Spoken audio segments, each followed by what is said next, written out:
Ampitomboana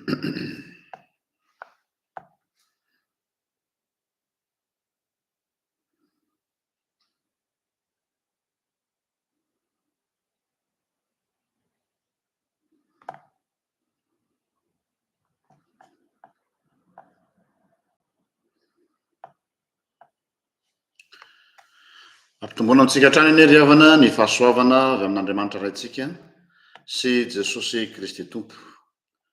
Faly miarabantsika tonga amin'izao alahady maraina 7 ny volana Jona taona 2024 izao.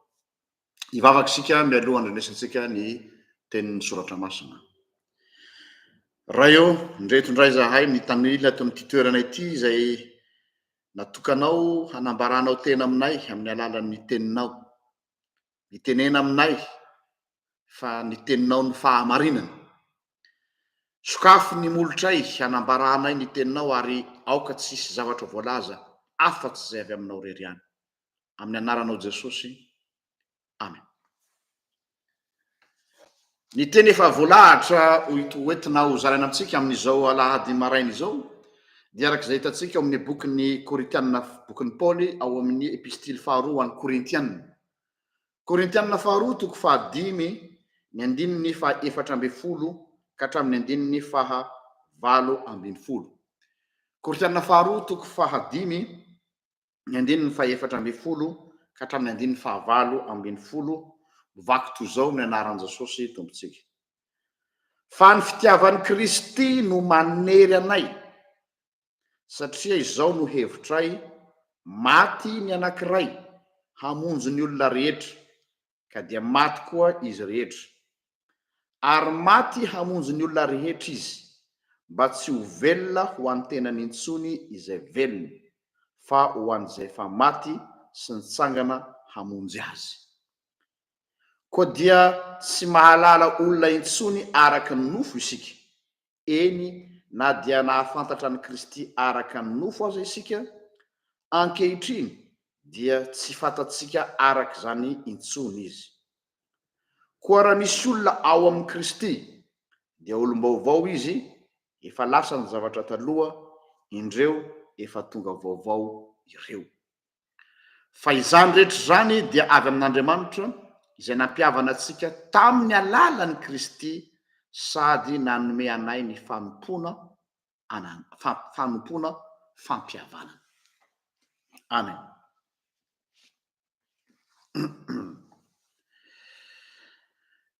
Eny tompoko,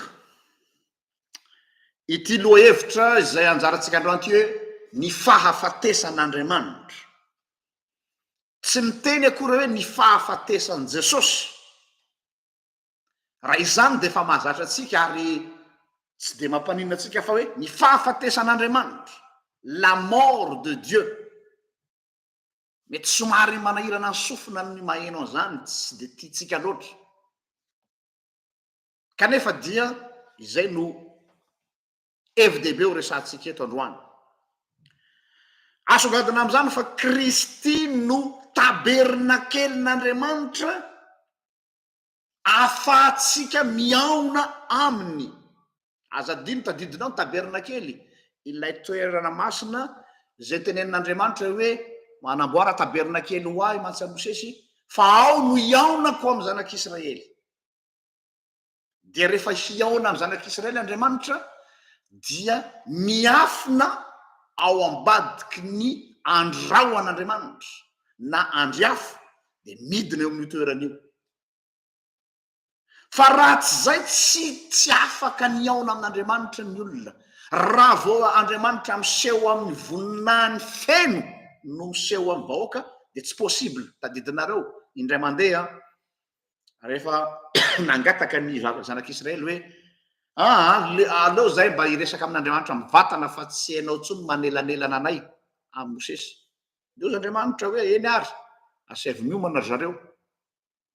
Dia rehefa nidina teo tendrombohitra Andriamanitra dia tsy zaka ny zanak'Israely ny zavatra nisy satria orohorontany, varatra, misetroka, feonanjomara maneno ny fomba fahenony zanak'Israely an'Andriamanitra. zany hoe rehefa Andriamanitra tena miseho amin'ny voninany tsy zaka ny olona ny manatrika azy dia izay na tonga an'Andriamanitra hoe aleo zaho no midina makeny aminareo ary rehefa Andriamanitra zany no miaona amin'ny zanak'Israely ao amin'ny tabernakely dia miafina ao ambadiky ny andro rahona sy andrafo izy zany hoe voatery Andriamanitra mampietry ny voninany tsy maintsy hanesoran'Andriamanitra ampahany amin'ny voninany ratsy zay tsy tafahoana tamin'ny zanak'Israely izy tao amin'ny tabernakely ny andro rahona matsy mba manalokaloka mahafinaritra ny andro afo manome fahazavana izay zany hoe tsy misy lalana fa tsy zay tamin'izay fotoan'izay fa eto am'izay zany de hoe Kristy am'izay no lasa tabernakely rehefa te hiaona amintsika Andriamanitra dia ao amin'ny Kristy no hiaonany amintsika everiko fa ity texte androany ity no anisany texte betsaka mahay tsy anjery indrindra eraky ny baiboly akohatry ny Jaona 3:10 no tena malaza indrindra fa indrindra ty andiny ty Korintiana 2:5-7 ty hoe raha misy olona ao amin'ny Kristy dia olom-baovao izy io phrase io fa zao nefany io fehezanteny andiny tsoratra masina io dia micréer polémique tsy mitovy ny fomba fandraisan'ny kristianina ny hevitry io teny io indrindrandrindra samy protestanta le hoe olom-baovao ao amin'ny Kristy inona no azo andikana zany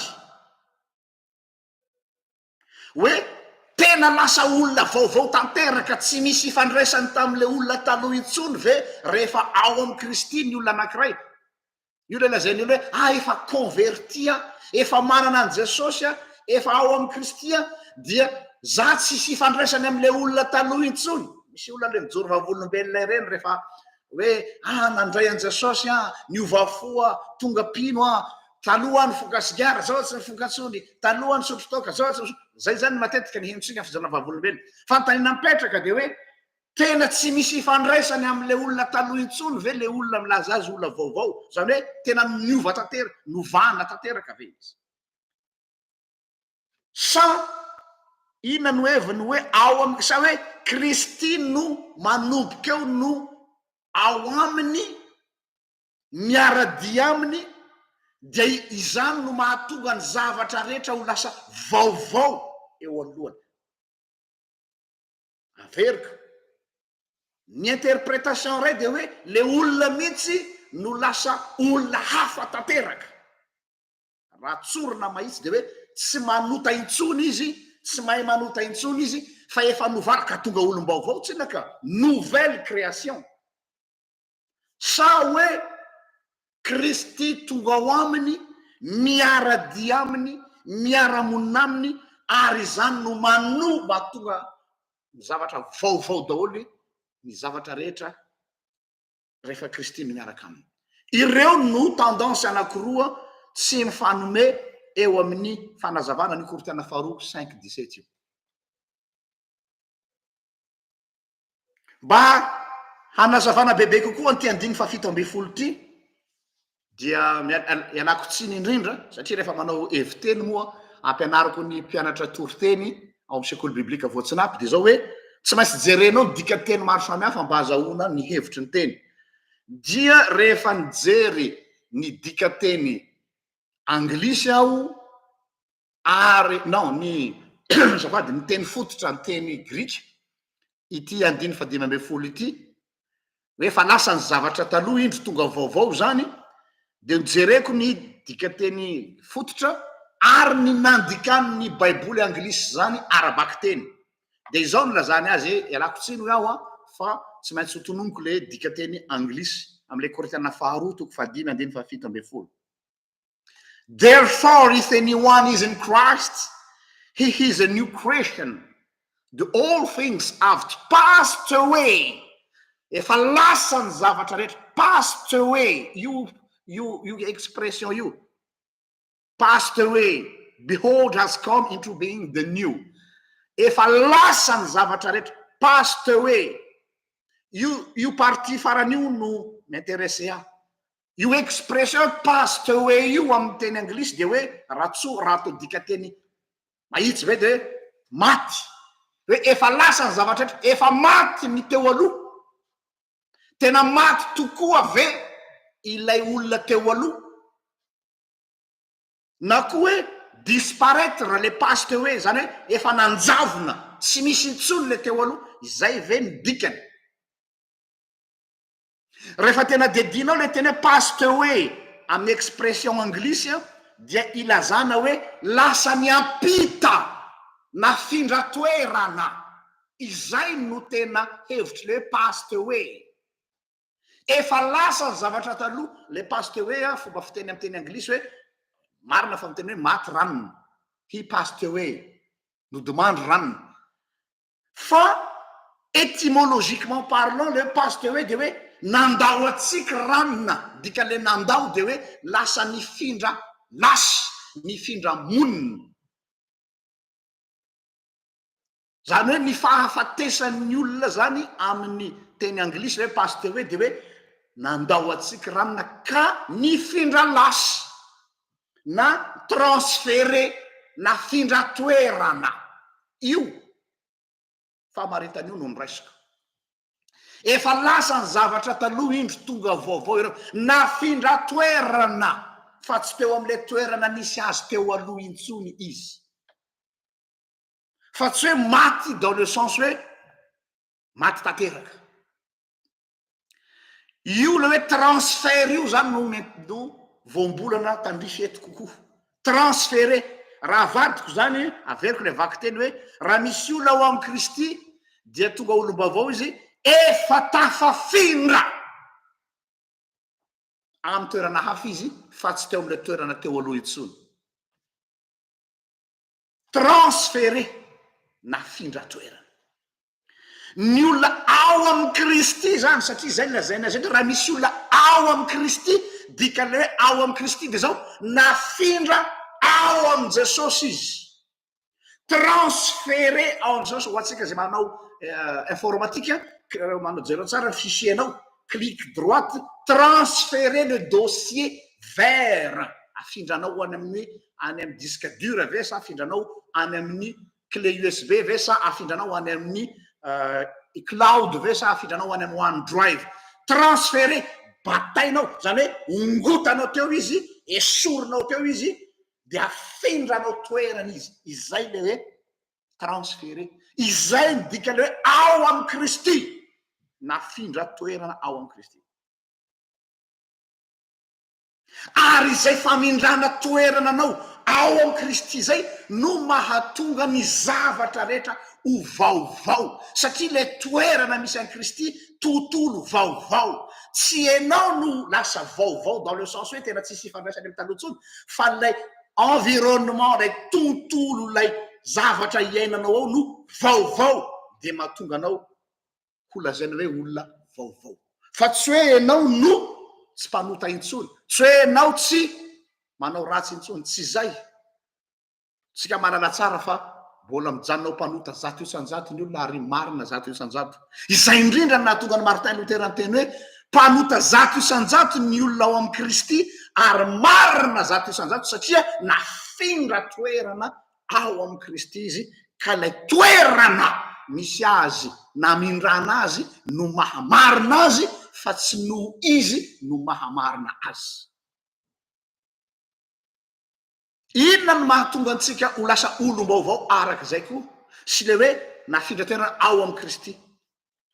Io transfert natao antsika ao amin'ny Kristy io zany, inona no mazava-dehibe an'io? De satria zao tsy isika ihany no transféré, nafindra ao amin'ny Kristy, fa Andriamanitra koa eo amin'izay ary tsika.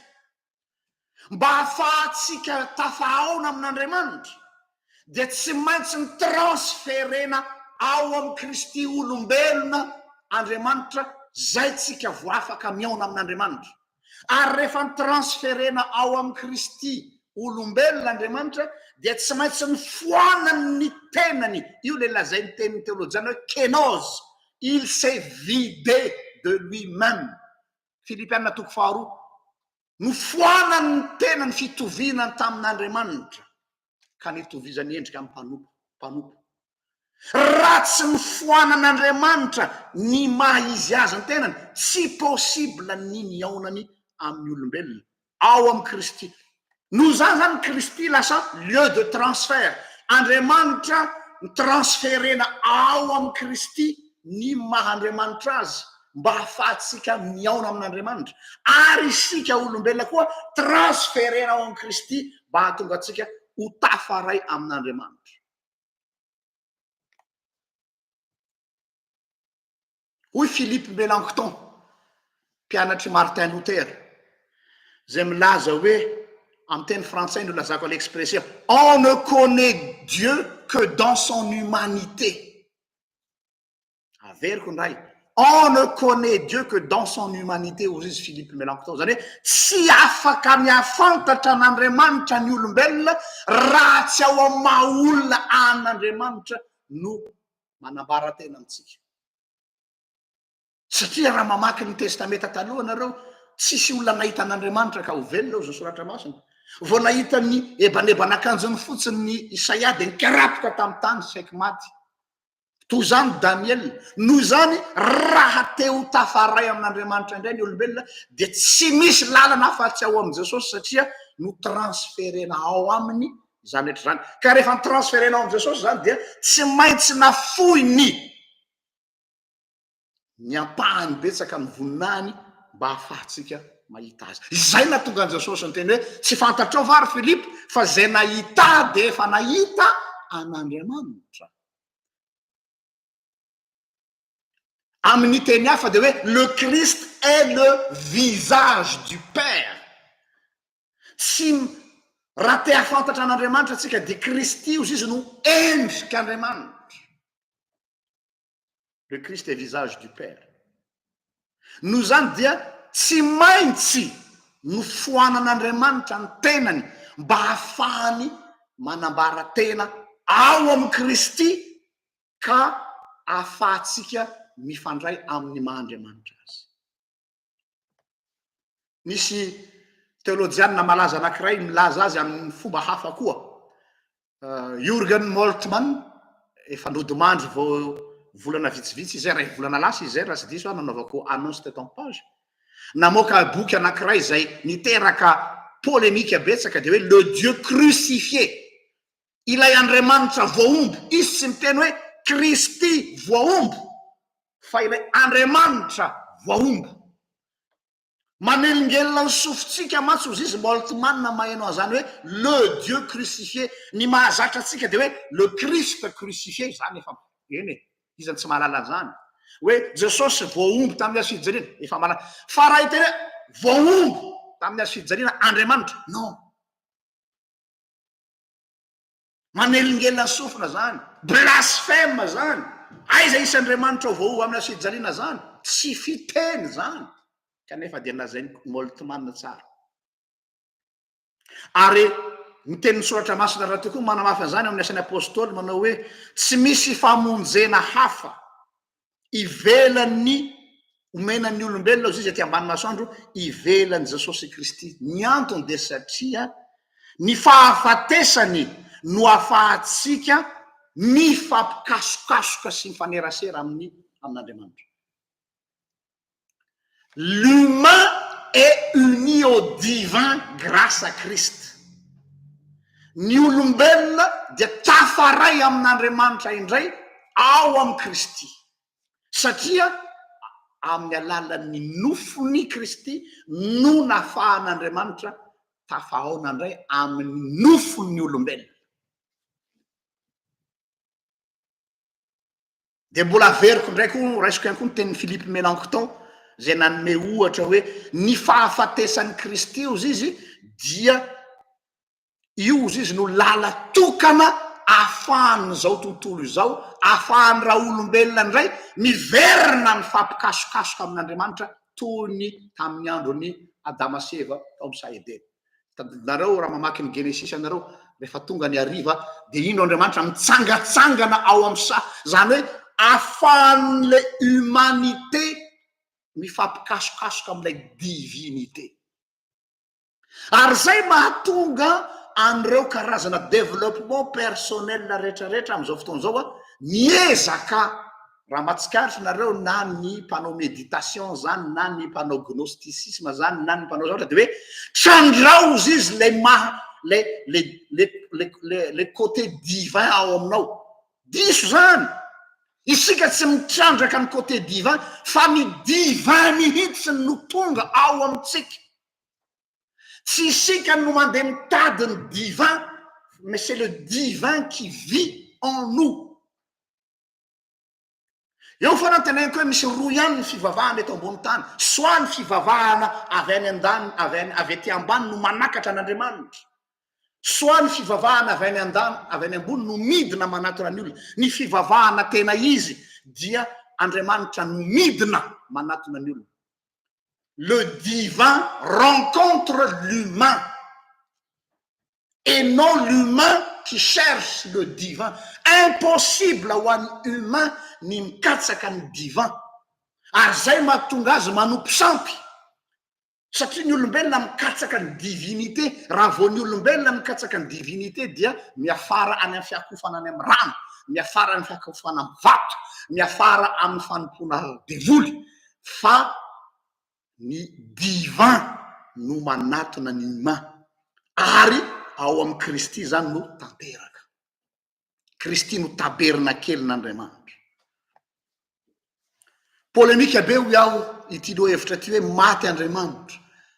Nisy filôzofy anankiray malaza atao hoe Nietzsche namoaka boky mihitsy aza fatany tsara io fa navadiny ny azy hoe la mort de Dieu fa oui tena maty Andriamanitra kanefa ny fahafatesan'Andriamanitra dia midika inona midika fanafoanany ny tenany mba hahafahany manatona ny olona. Ho atsika zay raha hoanareo mpanaraka amin'ny page efa nataoko ohatra eto foana lay horonan-tsary hoe La Cabane film anisan'ny tena ankafiziko iny izy iny. Ho an'izay nahita an'iny film iny raha tsy nahita anareo dia mampirisika anareo hijery azy sur YouTube fa gratuit le izy a film complet sur YouTube hoe La Cabane na le chemin du pardon. De tao anatin'iny film iny raha ho an'izay nijery an'iny horonan-tsary iny a de nisy an'izao zavatra zao hoe tsy azoko ianao izy McCarthy mantsy an'Andriamanitra zany fiction le izy a niona tamin'Andriamanitra ray mihitsy izy enao izy milaza fa Andriamanitra be fitiavana enao izy milaza fa Andriamanitra tia fa haiza izy misy Andriamanitra tia izay milaza azy ho ray satria papa ny atsony any Andriamanitra tao anatin'ny film no mamela ny zanany ho faty eo amin'ny fijaliana irery. De namaly ilay actrice vehivavy koa plus mijouer le rôle an'Andriamanitra hoe enao izy ve mieritreritra fa irery ny zanako teo de nasehony azy ny tanany de misy ny olatry ny fantsika de izy hoe j'étais mort avec mon fils. Ao anatiny ny atao hoe lisitry ny herezia zay navoaka ny fiangonana hatramin'izay ny atao hoe patrie passionisme hoe Andriamanitra ray zany tsy nijaly tsy niaraka nijaly tsy niaraka ory tamin'i Jesosy fa Jesosy ihany no maty teo amin'ny azo fijaliana. Sarotra amin'ny sain'ny olona ny manaiky hoe un Dieu qui peut souffrir kanefa izay mihitsy anefa ny Andriamanitsika. C'est un Dieu qui souffre avec son peuple.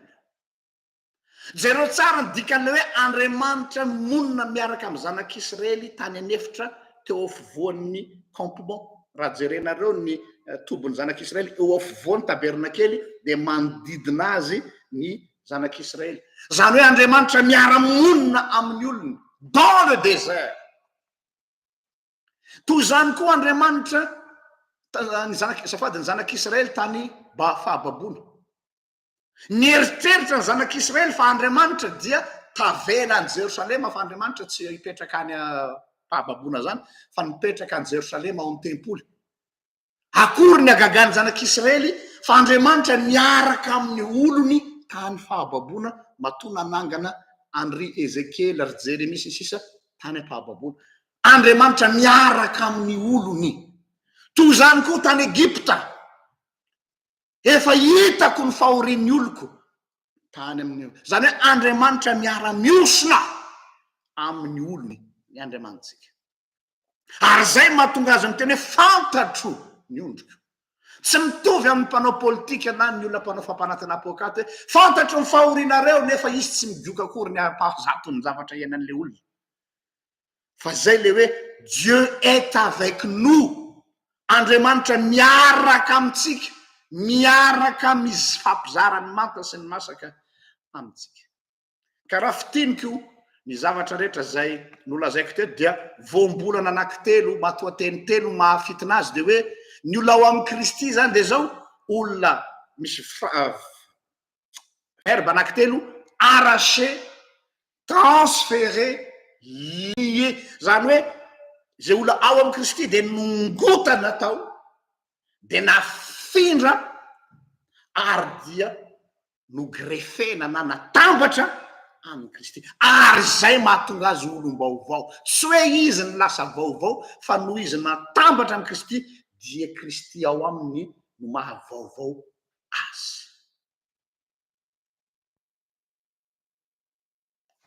Aonao zay zany teny Petera, ianareo de taranaka voafity fanjakam-pisorona olona nalain'Andriamanitra anambara ny fahatsarany mahagaga am'izao tontolo. Zany hoe nalaina avy tao amin'ny maizina nafindra ao amin'ny mazava dia manambara ny fahatsarany. Izay no afatra ao atsika amin'ity maraina ity. Olom-baovao ianao, ny maha olom-baovao anao tsy hoe ianao lasa olona parfait, tsy hoe ianao lasa olona tsisy tomika. Aza mieritreritra zany fa fantasme zany na idéalisme zany na revin-gadra zany, croyance zany fa tsy fahamarinana biblika. Fa ny maha olom-baovao anao de satria anao nafindra toerana, transféré ao amin'ny Kristy. Ary rehefa transféré ao aminy ianao dia natambatra amin'Andriamanitra indray. De zay le vita fihavanana aminy ao amin'ny Kristy. Vonahitra ny ao an'Andriamanitra zay azy hatramin'ny taloha indrindra ka ho azy mandrakizay. Vavaka isika. Misaotranao zay Jesosy noho ny teninao. Misaotranao mampatsiaro anay fa efa nongotanao teo amin'izay toerana nisy anay zay ka nafindranao toerana ao amin'ny ray. Ka de tafaray indray amin'ny ray zahay. Mifampikasokasoka amin'ny maraina atoandro hariva ary afaka miresaka amin'ny vantana tsy misy ahia. Manatrika ny seza fiandriananao zahay amin'ity alahady maraina ity. Mivavaka manokana satria efa tafaray aminao zahay. Tonononay manokana aminao eto zay olona manaraka ity fandarana ity. Raha misy tsy salama, ainjero ny tananao amin'ny marary.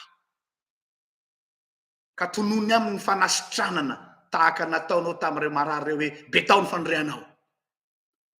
Jereo zay rehetra mivaloarika sy kivy amin'ny ady amin'izao fiainana izao. Tsy manana volamena na volafotsy atolotra azy afa ny anaranao Jesosy nomeko azy. Ary ho an'izay miady mafy amin'ny fahafatesana dia anao no ampatsiaro azy mandrakariva fa efa resinao zany. Ary ny fahafatesana anao zao ny tombony ho ianao. Ovao ny fomba fijerinay ny zavatra rehetra satria nafindranao toerany zahay. Ny masonao no masonay mijery, ny sofinao no sofinay miaino ny zavatra rehetra, ary ny fonao no fonay mitempo hiatrehanay ny zavatra rehetra. Ny dera ny laza ary voninahitra ho anao rerendry Andriamanitra io anao zay hatramin'ny taloha indrindra ka ho mandrakizay. Amen. De mirary soa antsika rehetra de manome fotoananao amin'ny lahady herindray raha sitrapon'Andriamanitra. Vera matoky.